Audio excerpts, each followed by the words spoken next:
This is the Jamaica Information Service, the voice of Jamaica. You're inside Jamaica Magazine. Encouraging the information flow, sharing the news and views you need to know. We are building an informed Jamaica every day. Listening to what you say. It's Tuesday, November 24. Thanks so much for opening the covers of today's edition of Jamaica Magazine. I am your host, Alison Watson. Coming up, President of the United Republic of Tanzania arrives for a 3-day working visit. Prime Minister Golding to update Parliament on the terms and conditions under which Jamaica is seeking funds from the IMF. And government far advanced with discussions to source cheaper medicine for the health sector. Later, we'll continue to explore the Office of Disaster Preparedness and Emergency Management's Safe Roof program. Do stay with us. The news in detail after this break.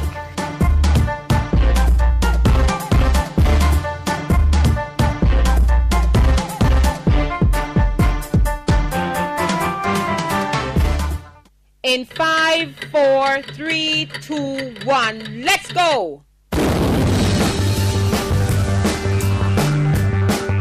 Radio. We'll have Calcom Up Close and House Matters in our features package. And now the news, I'm Kevin Clark.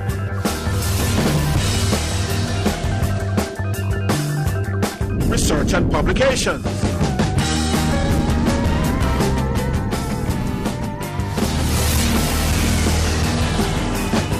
Television.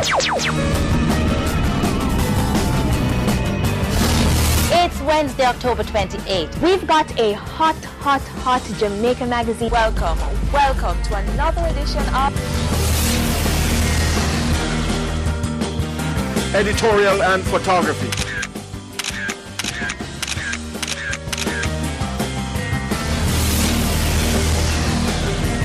Public relations. It is set to be the driving force of the agency. All this and more in one place. 4 divisions, 15 departments. The largest organization of its kind in Jamaica and I dare say in the English-speaking Caribbean.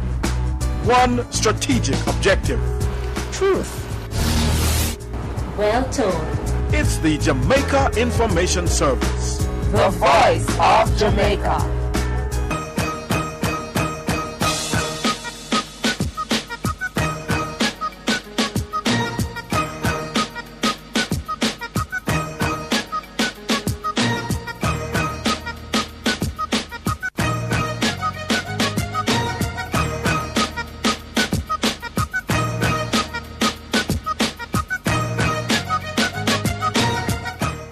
And now the news. President of the United Republic of Tanzania, His Excellency Jakaya Kikwete, arrived in the island yesterday. JIS News was at the arrival ceremony.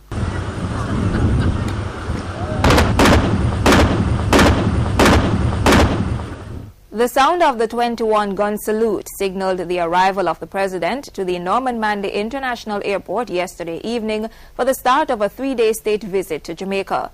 President Kikwete, his wife and other officials were met on arrival by the Governor-General, His Excellency, the Most Honorable Sir Patrick Allen and Lady Allen. The welcoming party also included Prime Minister Bruce Golding, Mrs. Golding, cabinet ministers and other government officials. After the official royal salute and inspection of the guard mounted by the Jamaica Defence Force, Prime Minister Golding introduced the members of the welcoming party to the Tanzanian president.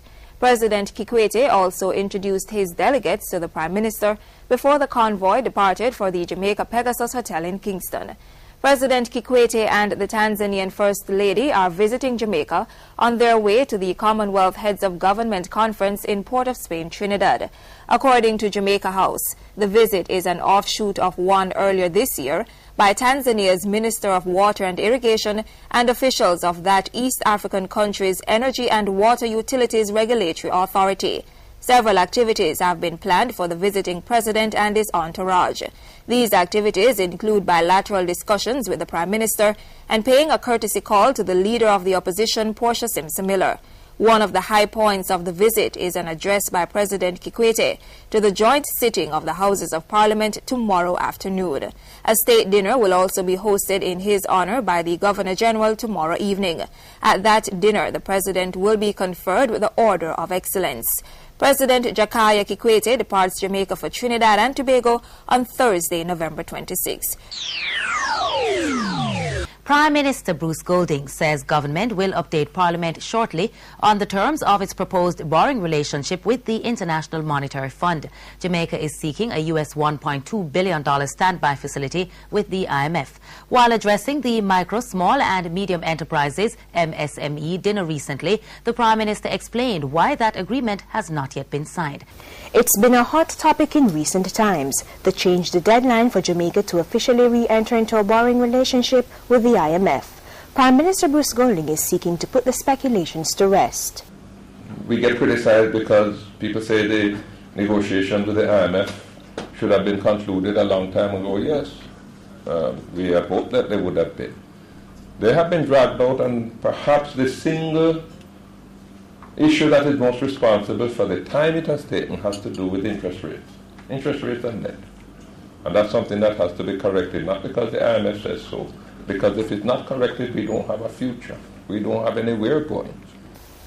It's for that reason, he says, the government is taking its time to iron out all the intricacies surrounding the agreement and to consult with various stakeholders. It involves not just government decisions, it involves stakeholders. It involves us stress testing what is likely to happen if we go in a particular direction. And we can't be reckless about it, and because of that, it takes time.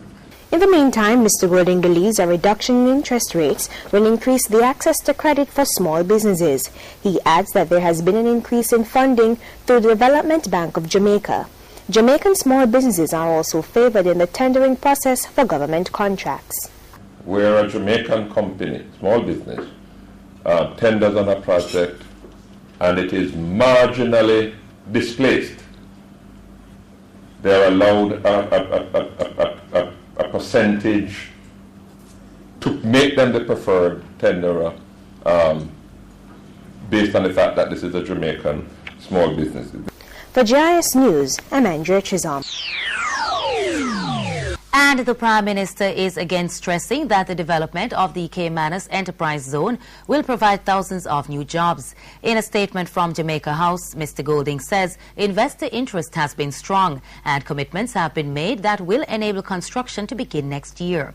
He says the planning of the Enterprise Zone is well advanced. According to the Prime Minister, government is about to invite investors to bid for providing the necessary investment and infrastructure to shift much of the country's energy requirements from oil to natural gas.